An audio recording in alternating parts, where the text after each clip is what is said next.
Thank you, Chair, and all protocol observed to all attendees. I want to say thank you very much for the opportunity to speak today.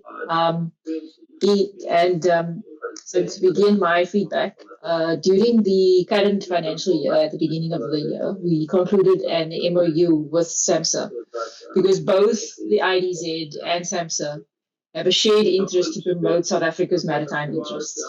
And there is a scope of this framework in this relationship that speaks to about raising the bar of South Africa's position for investment, nationally and internationally. It also speaks to our shared interests to develop people for in the industry and to develop deep supply chains locally.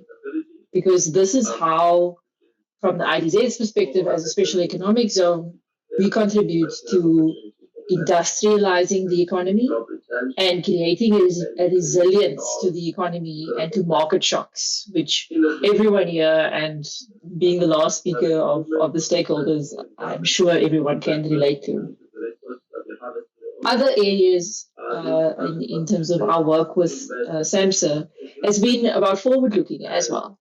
So under the year, the IDZ started an initiative called the Saldanha Bay Innovation Campus, which really is about creating currently it's a virtual space, but we do intend to have a physical building, a space for collaboration and clustering in the industry, because it is technology and it is the bedding down of technology in our value chains, in the businesses, that will ensure the resilience and competitiveness locally and globally. With the acceleration of the climate change agenda, companies are going to have to really focus in on manufacturing their goods and providing their services in a way that has less carbon intensity and less use of fossil fuels. And this is pertinent for the maritime industry and the shipping industry at large. So this is a key area of focus for us in the year ahead with Samsa.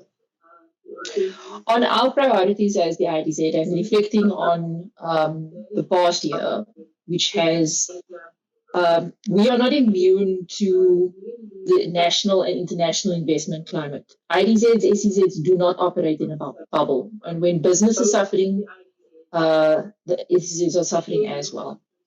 So for us to be resilient in our own right and a good public corporate citizen, we need to enhance our value offering to the market. We need to adapt to what the market is telling us, to put it quite short. And one of the things that we've been working on over the last year, working with TNPA in this, is bringing new port infrastructure to market in the port of Saldanha.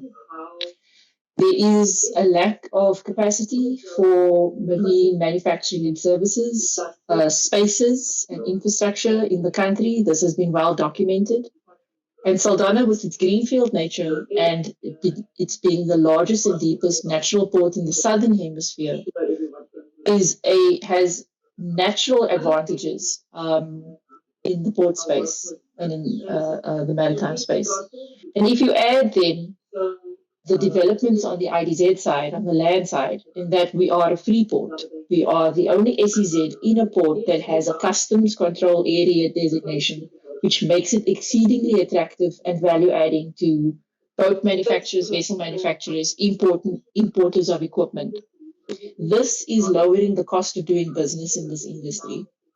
And it is vitally important to get to that nub of what hinders us going and what keeps us back as in the economy. Another area of interest and a priority for us will be then taking this free port model far and wide and working with Samsa and TNPA and other critical role players from the industry to make sure that the offering in the IDZ is positioned and relevant to what the business needs are. Lastly, we will continue to work with and prioritize local community and business development and ensure that they are effectively engaged and supported to participate in these value chains. I want to thank, once again, I want to thank Samsa for the opportunity to speak on behalf of the IDZ. You are a fervent partner to the IDZ and an important role player in securing the future of the maritime industry, and we stand ready to be called upon should you need us. Thank you.